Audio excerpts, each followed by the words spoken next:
Yani bu ülkenin belki çoğunuz adını bile bilmiyordur. Devletin sağlamış olduğu şey vergi sıfır. Ülkede çok az Türk var. Bu ülkede hiç Türk restoranı yok mesela. 11. yıldayım. Benzin 50 kuruş.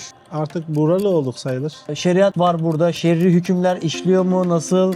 Doğusundan batısına 1 saat 15 dakikada gidebiliyorsunuz. 90 kilometre. Dünyanın bir ucundan bu videoyu size ulaştırmama katkı sağlayan sağlıklı su arıtma cihazı Aura Sebilon sponsorluğuyla başlıyoruz. Türkiye'nin lider su arıtma markası Aura Sebilon Unique sunar. Ve yeni bir videodan hepinize selamlar. Abi nasılsın? İyiyim, teşekkür ederim Veli. Abi Brunei'dayız ve sen ilk röportaj yaptığım Türk oldun. Evet. Normalde bir yere gittiğim zaman ben hemen internete giriyorum, yazıyorum Türk iş kebap, Türk iş döner. Kesin bir tane Türk buluyorum ama Brunei'de bunu bulamadım abi. Neyse ki elçilik çalışanları, onlara da selamlar buradan. Dediler ki Murat Bey var burada, seni Murat Bey ile tanıştıralım. Ben de dedim ki vallahi neden olmasın. Senin gözünden biraz bugün abi Brunei'yi dinlemek istiyorum. Böyle ama önden seni kısaca bir tanıyabilir miyiz abi? Murat Parlak, aslen Tokatlıyım. 2015 yılında ben Brunei'ye geldim. Burada bir tanıdık arkadaşım vardı. Onların daveti üzerine geldik. Tabi buraya da biraz Asya'ya da merakımız vardı. Ne yapabiliriz, ne ederiz diye buradaki yerli arkadaşlarımla istişare ederken burada hiç herhangi bir Türk ürünün olmadığı, Türkiye'nin o tarihlerde daha az tanındığı bir zamandı. İnsanların önce midesine, gözüne hitap ederek hem kendimizi hem ülkemizi, Türk ürünlerini nasıl tanıtırız diye o şekilde başladık. Evet abi. Burada yerli bir ortağım var. Onunla beraber tamamen Türkiye'den %99 gıda üzerine ürünler getiriyoruz ve şu an elhamdülillah Brunei zaten ileride bahsederiz nüfustan falan. Olur abi. Küçük bir yer. Brunei'nin ülkenin tamamına ürünlerimizi dağıtıyoruz. İyi abi, Türk ne güzel. ürünlerini Ne güzel. insanlara sunuyoruz. Murat abiyle biz bir süpermarkette buluştuk. Oradayken de gel dedi hemen tezgahları şöyle bir gösterelim ve gurur verici bir şey. Kendi ülkemizin ürünlerini dünyanın bir ucunda. Yani bu ülkenin belki çoğunuz adını bile bilmiyordur. Yani bazı insanlar bilmiyor. Brunei nerede ya falan diyor. Çok küçük bir ülke ama bu ülkede de kaç abi 200'den fazla Türk ürünü tezgahlarda yerini almış durumda. Evet, şu anda 200'ün üzerinde Türk ürünü marketlerde, raflarda, büyük marketlerde, küçük bakkallarda, restoranlarda vesaire bulunuyor. Abi ve sen teksin. Değil mi yani bu Şu an hususta? bu hani Türkiye Brunei arası ithalat ihracat olarak şu an biz varız. Ya şöyle düşün ya, bu işi yapan sadece Murat abi var. Peki genel olarak burada kaç tane Türk yaşıyor abi? Türk şöyle Senin gibi diyeyim. yani ticaretle uğraşan biz varız. Bir de geçen yıl gelen bir arkadaşımız var. Hı hı. Onlar da yavaş yavaş başladılar. Onun haricinde diğer Türkler var. Onlar da ticaretle değil de daha çok mühendis var, öğretmen var. Mühendis olanlar Brunei Petrol Gaz firmasında çalışıyorlar. Hı hı. Burada yine devletin gübre fabrikası var. Orada çalışan mühendis arkadaşımız var. Bir de tabii ki Sayın Büyükelçimiz Profesör Doktor Hamit Ersoy ve Büyükelçilik Selamlar. ekibimiz, arkadaşlarımız var. Onun haricinde pek fazla Türk yok. Kaç tane Türk var diyebiliriz burada? Toplamda onlarla beraber 100-150'yi buluyor hani Türk şey olarak. 150 tane Türk var. Evet. Senin gibi yaşayan tam zamanlı 10 yıldır burada olunan hiç Türk var mı abi? Buranın en eskisi kim veyahut da? Şu anda Türklerden en eski olarak en fazla kalan şu Evet. an biz varız. İyi abi, o zaman şanslıyız çünkü yani senin gözünden Brunei'yi böyle bir dinleriz, bir gözlemleriz. İnternette böyle alakalı çok haber var. Farklı videolar var. Yani burada yaşayana sor demişler. Ben de bugün Murat abiye umarım sizin de aklınızdaki soruları sorabilirim. Öyle de güzel bir yerdeyiz ki abi, ben konuşmanın arasında nerede olduğumuzu sana sorabilir miyim abi? Neredeyiz şu anda? Şu anda Brunei başkenti Bandar Seri Begawan şehrindeyiz ve The Empire Hotel'deyiz. 90'da yapımına başlanıyor. Brunei'nin tek 5 yıldızlı oteli. 2000 yılında açılıyor faaliyete. Güney Çin Denizi'nin kenarındayız. Hemen göstereyim size şöyle arkadaşlar. Gittiğimiz yol da böyle. Sol tarafımız ayrı bir güzel. Murat abi dedin ki burada çok güzel gün batımı oluyor. Evet, saat 6 gibi genellikle yabancılar gün batımını izlemek isteyen meraklılar gelip burada Brunei'de gün batımının İzleneceği yerlerden. izleneceği en güzel yer burası. Bu arada ben buraya şöyle bir ekleme yapayım dostlar. Burası normalde hani bayağı bir büyük bir kompleks ve 7 yıldızı hak eden bir yermiş ama Brunei'de alkol olmadığı için, alkol satışı yapılmadığı için 7 yıldız almamış bir yer. Devlet başkanlarının, bakanlarının, birçok bürokratın da ağırlandığı bir yermiş abi Tabii burası. ki. alışveriş merkezi gibi kocaman bir otel düşünün. Havuzuyla, peyzajıyla, çevresiyle gerçekten benim de ilk defa geldiğim bir yer. O yüzden bir yandan giderken bir yandan da hayran hayran bakıyorum. Ve Murat abi buraya geldin. Dedin ki ben bu işi yapabilirim, üstesinden gelebilirim. Tabii. Çok şükür bugün senin depona da gittik. Deponda da ürünleri gördük. Ben izleyicilerimize hemen zaten görüntüleri de veririm. Peki abi bir insan buraya gelse dese ki ya ben Brunei'de iş yapmak istiyorum. Restoran açmak istiyorum, lokanta açmak istiyorum. Onu bekleyen süreç ne olur abi? Hani iş yapan insanlar daha iyi bilirler. Hani bir bölgeye bir iş yeri açılacağı zaman daha çok nüfusa vesaire bakılıyor. Bir de Türkiye'den burası çok uzak bir yer. Bir Malezya gibi, Singapur gibi direkt uçakların veyahut da direkt gemilerin geldiği bir yer değil. Biraz kuytuda kalıyor Borneo Adası'nda. 5000 kilometre karelik bir yüz ölçümü var. Nüfus olarak işte 400-450 bin civarı. Yani o yeni bir ürün tanıtmak, insanlara kabullendirmek yılları alıyor. Bizim işte marka ismi verebiliyoruz mu? Ver abi. Mesela gördüğünüz Kola Turka. Türkiye'den Kola Turka'yı getiriyoruz. Şölen çikolatalarını getiriyoruz. Yani bunlar 4-5 yılı alıyor insanların benimsemesi, tadına bakması, daha sonra yani bir anda hayatlarına sokuyorsunuz o ürünleri. İşte sabırlı olmak gerekiyor. İstikrarlı, düşmemek gerekiyor. Yeri geliyor ürünleriniz bir konteyner ürün getiriyorsunuz. %50'si tarihi geçiyor. Hepsinin bir raf ömrü var. Bitmediği zaman vesaire. Bu şekilde aşamalardan geçtikten sonra bir şeyler oluyor. Tavsiyemiz daha çok teknolojik alanda Brunei. Tarım, hayvancılık, inşaat, elektronik, enerji şeyinde yapılabilecek işler var. Ya bu ülkede çok az Türk var. Bu ülkede hiç Türk restoranı yok mesela. Değil mi abi? Evet, Türk restoranı yok. Biz de tabii Türk olarak ilk etapta hemen Türkiye'de ne özlersek onu satalım, insanlara sunalım istiyoruz ama daha insanların damak tadına hakim olmak gerekiyor. Bulunduğumuz yer Asya. Çevremiz, komşu ülkelerimiz Tayland, Çin, Malezya, Singapur, Endonezya, Filipinler. Bizim yemeklerimiz biraz daha yağan kalıyor. Tabii insanlar da YouTube, diğer sosyal medya mecralarından görüyorlar. Asya yemekleri biraz daha baharatlı, daha çok soslu. Ama tabii ki orijinalini, daha güzelini yaptıktan sonra insanlar zamanla beğeniyorlar. Şu an burada dönerci Türk olarak yapan yok fakat şeyler var. Suriyeliler var. Onlar Lübnanlılar var. Yapıyorlar sokak yemekleri tarzında. Brunei'de sokak lezzeti şeyi var. Ben onu hissettim. Sokak Evet. pazarına gittim. Videoları izleyenler bilecektir.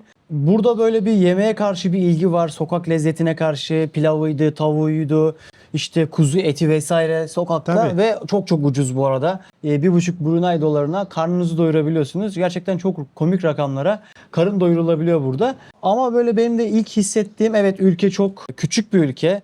Kapasitesi belli olan bir ülke. Türk'ün çok az olduğu bir ülke ama gel gelelim Türk'ü de çok seviyorlar. Türkiye'yi çok seviyorlar. Hem Türkiye'nin Orta Doğu'daki olan yani siyasi olarak da iki türlü bakmak gerekiyor.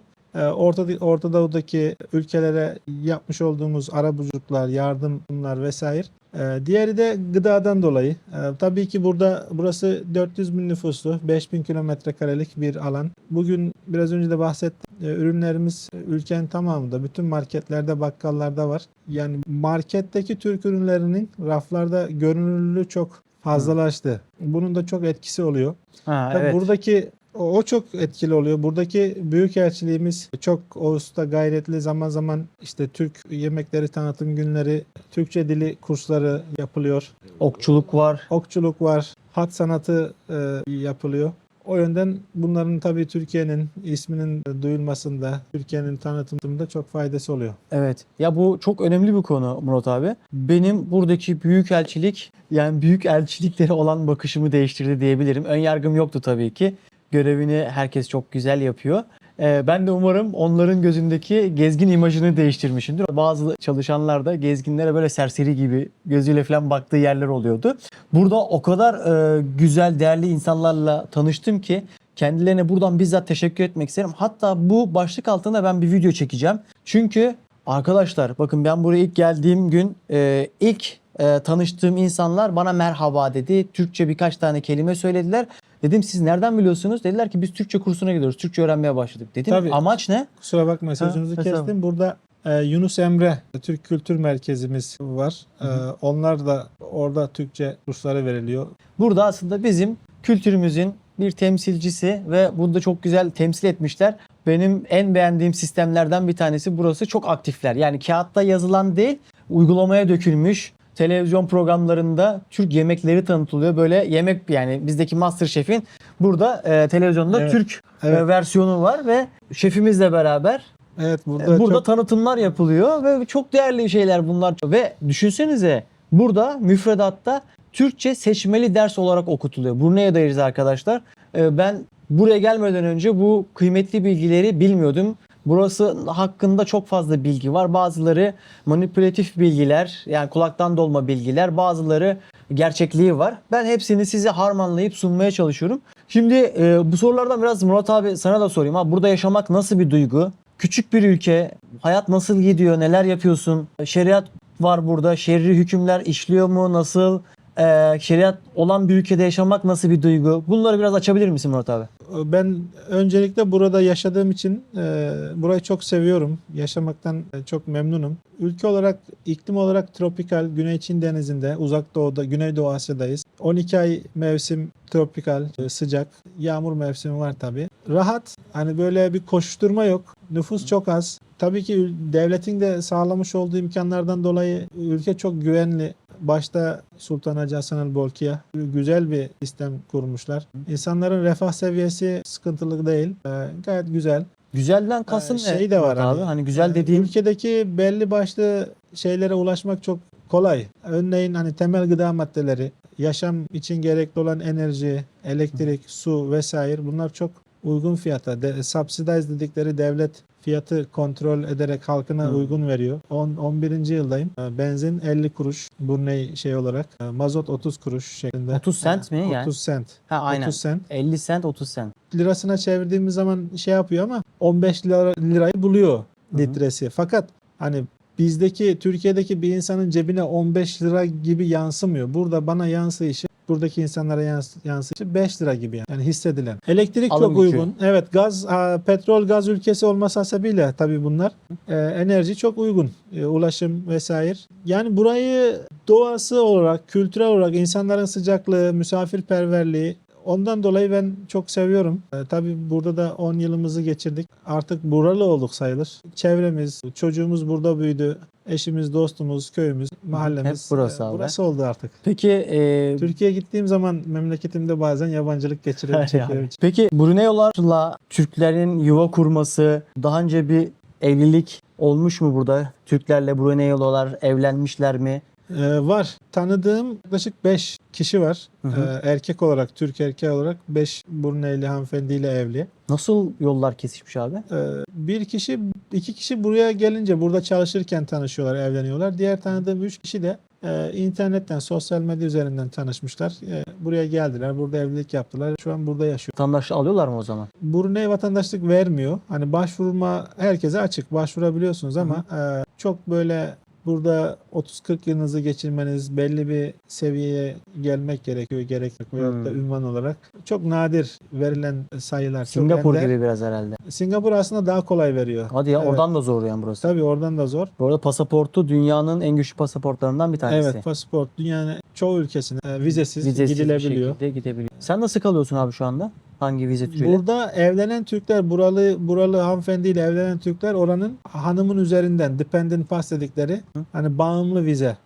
Her sene veyahut da 2 senede, 5 senede bir aşama yenileyerek kalıyorlar. Onda bir sıkıntı olmuyor. Biz burada şirketimiz olduğu için, hani şirket direktörü olarak o şekilde şirket sahibi olduğumuz için şirketimizin üzerinden oturumumuzu alıyoruz. Zorlanmıyorsun vize Yok, konusunda vesaire. Bana sordular kaç gün kalacaksın diye, 5 gün kalacağımı söyledim ve bana 5 günlük vize verdiler. O kadar verdiler. 30 gün deseydim. Yok, normalde standart 30 gün veriyor. Her Türk vatandaşı biletini aldığı zaman alıp İstanbul'dan buraya Malezya aktarmalı, Kuala Lumpur aktarmalı, Dubai aktarmalı, Tayland aktarmalı gelebilir. Kapıda girişte 30 günlük turist vizesi veriyorlar. 30 gün sonra geri ülkeden çıkmanız gerek. Anladım. Daha kalmak istiyorsanız bir Malezya'ya, bir Filipinler'e, Endonezya'ya bir çıkış yapıp geri gelebilirsiniz. Evet. Ya zaten küçük bir ülke, eğer Evet. turistik olarak gelen muhtemelen o kadar uzun soluklu kalmaz diye Turistik düşünüyorum. olarak gelen 2 gün, biz 3 gün tavsiye ediyoruz. Evet. 3 gün. Nereler görülür abi burada 3 güne? Genellikle ilk etapta birinci yer 1956 yılında Brunei'de karaya yapılan ilk cami olarak Mescit Ömer Ali Seyfettin. Ha, Sultan gittim, Ömer Ali gittim. Seyfettin Evet, Camisi. O zaman tabii halk daha hala şeyde yaşıyor. Denizde, Suyun- suyun üzerinde ahşap evlerde yaşarken petrolün de bulunmasından birkaç yıl sonra karaya o şekilde bir cami yapıyorlar. İlk o cami Önce tavsiye ediliyor. ibadeti taşımışlar.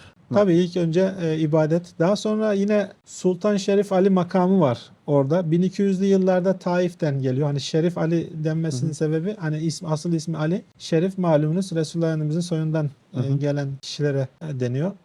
O 1200'lü yıllarda gelmiş veli bir zat. Daha sonra da işte Taif'ten gelip Brunei'de sultan olmuş. Onun makamı var. Çok böyle türbesi var. Görülmesi gereken bir yer. Şu anki Sultan Hacı Hasan el Bolkiah'ın yaptırmış olduğu cami var. Cami Asri. Daha sonra burası Empire Hotel var. Bu şöyle 4-5 gibi gelip burada bir çay kahve içip 6-6.30 arası da gün batımını izlemek için. Petrol ülkesi olduğu için buradan bir saat ileride Seriya şehri var. Orada petrol kuyuları var. Aslında Brunei petrolün %95'ini şeyden çıkarıyor. Denizden çıkarıyor. Offshore dedikleri. Çok küçük bir kısmını karadan çıkarıyorlar. Orada böyle o Atbaşı diyorlar galiba. Evet, Petrol, Atbaşı. oralar görülüyor. Petrol müzesi var. O görülüyor. Daha sonra yine UNESCO altında tarafından konulan Tiburon şehrinde orman, orası nehir. Yani Yağmur ormanları yağmur var. ormanları var. Tropikal meyveler ve o maymun var bir tane. Evet, sadece Brunei'de bulunan dünyada bir çeşit maymun var. Fotoğrafını koyabilirim. Bir de gece pazarı var. Yani yine de buraya 2-3 gün böyle Gece tatlı pazarının tatlı. yanında da o su köyü işte. Hala şurada, burada yaklaşık su köyünde yaşayan, suyun üzerindeki evlerde yaşayan 25 bin nüfus var. Tabii 25 Timsah bin yaşıyor nüfus. orada. Timsah gördüm ben abi. Ben konuşmamın zaman arasında kaynadı da şeyi merak ediyorum abi. Dedin ki %50 ortaklı giriliyor buraya bir insan şirket kurmak isterse. Ve ondan sonra herhangi bir devlet bütçe istiyor mu? Burada şirket kurma kurulumu nasıl? Burada şirket kurulumu ya çok büyük şirketlere bazı ayrıcalıklar tanınıyor. Enerji sektöründe veyahut da daha buna benzer alandaki şirketlere hani herhangi bir ortaklık olmadan devlet anlaşmasına göre işte bunlar da şeyle oluyor. Periyotlu işte 5 yıllık sözleşme, 10 yıllık sözleşme diyelim ki orada bir petrol çıkarılacak veyahut da işlenecek. Onu gelip yapabiliyor ama Daha küçük ölçekli işte restoran gibi bir ticaretle uğraşacak veyahut da bir müteahhit vesaire böyle bir firmalar açılması için %51'i yerli de olan bir ortaklık olması gerekiyor. Tabii bu bunu insanlarla anlaşabilirsiniz. İlla %51'inin tamamı şeyde olmayabilir. Anlaşma yapıp daha sonra da Peki bütçe ne abi? yani bir bütçesi yok. İki türlü şey açılıyor, şirket açılıyor. Bir normal girişimcilik şirketi, enterprise dedikleri. İkincisi de limited şirketi, Sindrian Berhad. Tabii ki bir yaklaşık olarak $150.000 diye biliyorum. Ortakların göstermesi gereken. $150.000. Wow, Evet. ciddi bir Ama rakammış. diğer girişimcilik firması onu yabancılar açamıyor. O sadece yerlilere husus. Hani herhangi bir devlet dairesine, ofise falan gitmenize gerek yok. Direktmen telefonunuzdan hemen şirket kaydı yaptır, yeni şirket oluştur şeyine girerek web oradan bir 10 dakikada hemen şirket açabiliyorsunuz kimliğinizle. Sadece $30 ödemesi var. Onu da online ödeyip 2 saat sonra yeni şirketinizin sertifikası geliyor. Devletin sağlamış olduğu şey vergi sıfır. Sadece limited şirketlerine vergi var. O da $1 milyon yıllık ciro yapan firmalar vergiye tabi oluyor. Onun haricinde limited şirketi bile olsa $1 milyon altı yapıyorsa herhangi bir vergisi falan yok. Ya çok güzel o zaman. Yani buraya Evet. bir iş kuran, işletme yapan, şirket açan bir insan yani vergi vermeyecek yani. Evet, vergi yok. Teşvik var mı peki? Teşviği daha çok devlet yerli kendi halkına veriyor. Onu da özel sektöre yönlendirmek için malumunuz normalde Brunei 2015 yılına kadar halkın %80'i %85'i kamu görevlisi devlet kademelerinde çalışıyor. Petrol şeylerinde bir kriz yaşandı. Ondan sonra fiyatların düşmesinden sonra özel sektöre yönlendirdi. Yavaş yavaş insanlar başladılar. Devlet onlara işte tarımla, hayvancılıkla, çiftçilikle uğraşan kişilere veyahut da girişimcilik yap ama ne yaparsan yap bir şey yap mutlaka. Yapmak Evet. isteyene devlet teşviğini veriyor. Ama şunu herhalde belirtmek gerekiyor. Kalifiye eleman olmak gerekiyor burada. Çünkü iş gücü ve beden gücü belli milliyetlerde. Bangladeş, Hindistan gibi değil mi abi? Evet, burada hani Türkiye'den zaten o yüzden yok hani bir örneği. Hani Türkiye'den gelip de daha çok hani gelip burada iş aramak pek uygun değil. Batı tarafı hani biz burada Hı hı. buraya göre hani batı tarafı insanız. Hani maaşlar zaten Filipin, Pakistan, Bangladeş daha çok inşaat, restoranlardaki servis hizmetleri, her Hı hı. türlü servis hizmetleri dünyada zaten meşhur. Endonezya, Filipin, Bangladeş, Hindistan Evet, her bu yerde aynı. ülkelere bağlı. İnsanların hani maaşlar biraz düşük oluyor. Maalesef evet. O yüzden buraya gelip işte eğer ki kalifiye olmadığınız müddetçe herhangi bir iş bulamazsınız. Ben biraz işten ziyade peki abi sen sıkılmıyor musun burada bu kadar küçük ülkede? Nasıl vakit geçiriyorsun? Valla alıştık aslında. Hani ayda bir Malezya'ya geçiyoruz. Hı hı. Kendi aracımızla buradan 1 saat. Zaten Brunei'nin doğusundan batısına 1 saat 15 dakikada gidebiliyorsunuz. 90 kilometre. Yani Ülke- yüz ölçümü zaten 5000 kilometre kare. Evet. O yüzden Burada atmadığın yer kalmamıştır herhalde abi. evet, bütün köylerine hemen hemen Gitti yani ne? %90'ına gitmişizdir. İnsan olarak da yani 350 bin nüfusun belki %70'iyle en az 3-4 defa karşılaşmışızdır tabii ki. Murat abiyle ben de şimdi gelirken falan onu çok rahat bir şekilde hissediyorum. Yani insanlar selam veriyor, tanıyor, komşusu çıkıyor. Her an her yerden bir tane. Bir de dile kolay 10 çıkarılıyor. yıldan bahsediyoruz. Geri kalan zamanda da işinle mi ilgileniyorsun abi? Tabii daha çok işle ilgileniyorum. Burada daha neler yapabiliriz? Zamanım %90 işe gidiyor. Türkiye'yi özlüyor musun abi? Türkiye'yi özlüyorum. Senede bir defa mutlaka gidiyorum. Bazen senede 2 defa. Haliyle Türk yemeklerini çok özlüyoruz. Ben yemeği çok seven biriyim. O yüzden kendim de bir yarı aşçı sayılırım bu He, arada. vay. Tabii. Yemeklerden en çok lahmacun, kebap, döner, orijinal. Çok güzel. Bunları Tokatlı olduğum için Selam olsun Tokat'a da buradan. Özlüyoruz. Ama sanki buradaki insanlarla iletişime geçince şeyi çok hissettim. Kolay arkadaş olunabilecek bir yer var gibi, bir atmosfer var gibi. Hemen birisine selam veriyorum. Nerelisin? Türkiye'yim. Ben Türkiye'yi çok severim deyip bir ahbap oluyoruz. Böyle telefonlarımızı veriyoruz birbirimize. Bruneiler çok sıcakkanlılar ve Türkiye'den gelen Türklere karşı çok sempati duyuyorlar. Burada Türk filmlerimiz, Türk dizilerimiz de meşhur. Buradaki Türklerin kumaşı kalitesi de çok güzel. Tabii. Yani bunu her ülke için söyleyemiyoruz maalesef. Tabii. Her ülkenin farklı potansiyeli var. Ama Brunei'deki Türkler abi kalite kokuyor. Oturup konuştuğunuz zaman güzel şeyler alıyorsunuz, güzel şeyler öğreniyorsunuz. İşini hakkıyla yapmaya çalışıyor benim gözlemlediğim kadarıyla. Tabii. Sende de onu gördüm abi. İşine hassasiyetin, personele yaklaşımın. Tabii Yine ki. elçilikte de bunu fark ettim. Yani o çok güzel bir şey abi. Tabii onlara dikkat ediyoruz. Yani zaten hani simaen biraz tabii ki farklıyız Asya Evet. insanlarından. Hani düşünün hani Türkiye'de sizin köyünüze bir Asyalı gelmiş olsa ne yapar insanlar? Sorarlar merhaba, hoş Evet. geldiniz. Hani her dil bilmese bile unutmaz o simayı bir daha. Hani 3 gün sonra bir daha görse geçen gün görmüştüm sen Türktün diye Evet. hatırlar. Burada da biz tam tersi oluyoruz. Hani giyimimiz, kuşamımız biraz farklı. Hı. Beden olarak biraz farklıyız. Farklı. Simayen biraz farklıyız. Haliyle insanlar camide otururken namazdan sonra safta nerelisin? Bir AVM'ye girerken bakıyor karşıdan yabancı biri geliyor. Neresin, nerelisin? Ve açık şeyler, utangaç değiller. Evet. Yani Açık böyle insanlar. hani şey gibi bir algı var burada. Şeriat ve kapalı bir dünya, kapalı bir atmosfer var gibi. Kadınlar sosyal hayatın içerisinde. Tabii ki şöyle nüfusun erkek kadına oranına baktığımız zaman kadın daha fazla nüfusta. Kadınlar her yerde. Bir bakanlığa gittiğiniz zaman o personelin %60, %70'i kadındır. Evet. Trafiğe çıkarsanız kadınlar her yerde. Trafikte, Taksi işte, o taksi uygulamasında falan da Tabii, aynı tabii, şekilde tabii. denk geldin.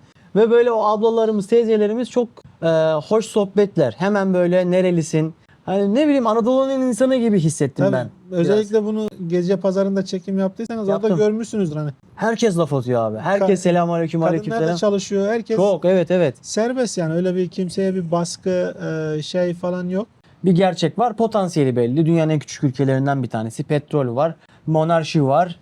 Hayat stabil. Darüsselam demek barış memleketi. Tabii ki. Yani şu video içerisinde ülkeyi özetleyebiliyoruz yani senin konuşmandan Tabii da ki. anlaşılacağı üzere. Yani bu kadın erkek meselesine gelirsek hani tekrardan hani bizim Türkiye'de durumlar nasılsa komşuda Azerbaycan'da veyahut da Uzak Doğu'da yine Malezya'da, Endonezya'da, Singapur'da nasılsa Brunei'de de aynısı. Değişen bir şey yok.